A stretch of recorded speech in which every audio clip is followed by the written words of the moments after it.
everyone, it's Brian with GreyWolfTowers again. So right now, I want to do an unboxing of a motherboard. However, I had to buy it refurbished or renewed. So it is not a new board. It did not come in its original box, and it did not come with all of its original accessories. So do keep that in mind as I show you what I got for the renewed motherboard. All right.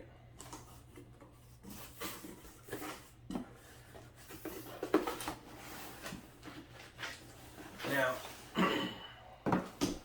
got the motherboard,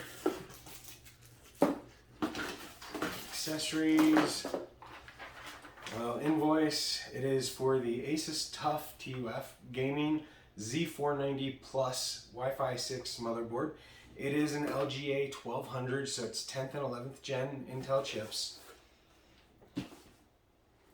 Now, as far as accessories, I got the two antennas.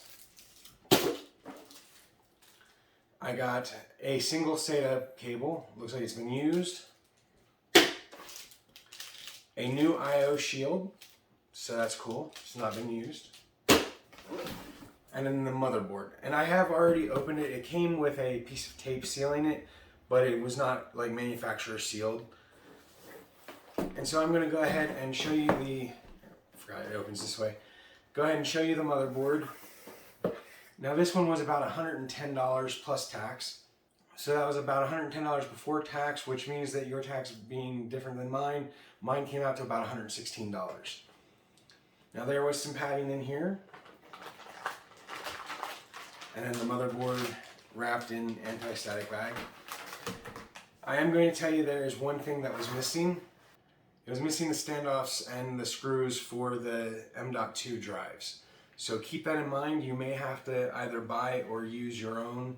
If you've got some laying around, that's great. If not, then you may need to buy some, depending on the seller who sends it out. I had to use some from my own inventory that I have of extra parts.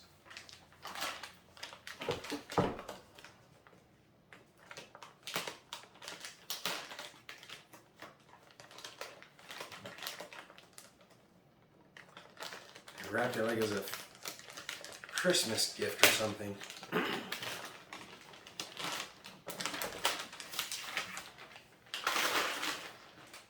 All right.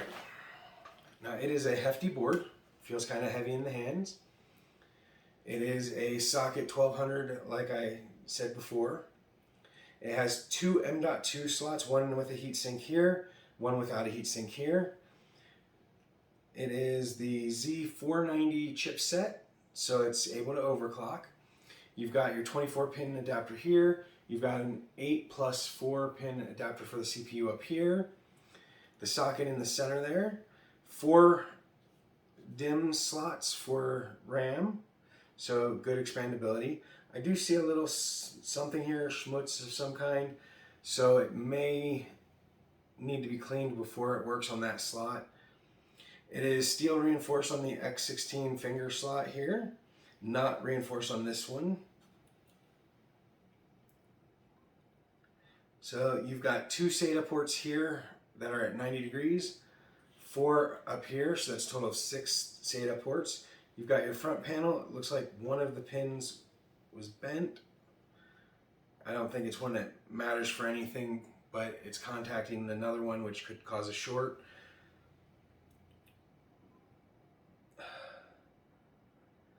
The fan header down here is bent, so it has been used and somebody just like ripped out stuff and then sent it in. So I'm gonna have to double check really well, make sure everything works when I get a CPU for it. So there are 3 X1 slots, 2 X16 slots, but I'm pretty sure this one's only an X8. So no book came with it, so I have no manual to tell me, but it could be an X16, it could be an X8 for SLI or Crossfire, but those are pretty much dead technologies. Nobody really uses them. And with the 4000 series, the bridge that's needed is like $150. It's ridiculous. I do see a header here and a header up here for 4-pin for RGB and a 3-pin. It's the 2-1 pin here for the RGB. I see a USB 2.0 down here Looks like the audio back here. There are 2 fan headers down here on the lower section. Let's see, there is 2 more here by the heatsink for the VRMs.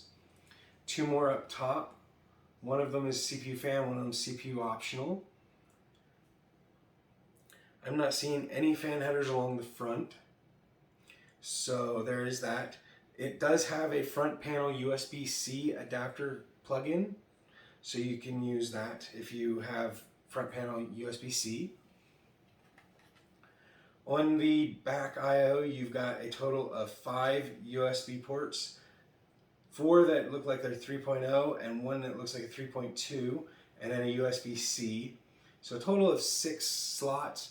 One of them is a USB-C though, and only USB-C. It does have an Ethernet port. I don't remember if it's 1.0 gigabit per second or if it's 2.5. It does have a display port and an HDMI output, so if you have a CPU that has the integrated graphics, you can output straight from those. No VGA or DVI, so that is cool, I like that. And then you've got your 2 antenna ports, and then you've got your audio connections. The chipset is under a heatsink, so there is that. All the sticker stuff has been removed, so there isn't anything like that.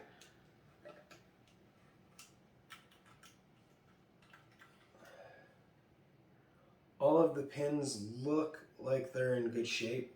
I don't see any that stand out as being out of place. So yeah, 4 DIMM slots for RAM, 2 X16 finger slots, 3 X1s, 2, 3, 4, 5 fan ports, plus an optional for the CPU fan. So that's a total of 6 ports, but only 5 really that you'd use.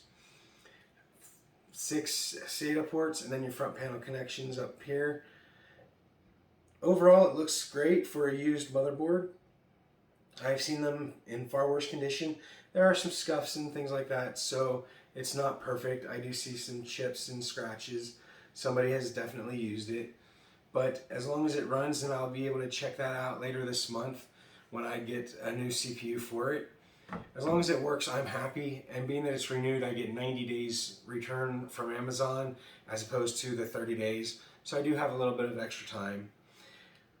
So that is the Z490 Plus gaming motherboard from Asus in the Tuf lineup. I do hope that you enjoyed this look at it, that it helped you to decide if it's the right motherboard for you. If you found this video informational, educational, or just entertaining, make sure you hit the like button down below. If you haven't already, hit the subscribe button. It should be in this general area here, and that way you can keep up to date on our new videos and our community section. And as always, if you have any questions for myself, the channel, or about the product, make sure you leave those down below, and I'll get to them as quickly as I can. So thank you for watching. I hope you have a wonderful day. Bye for now.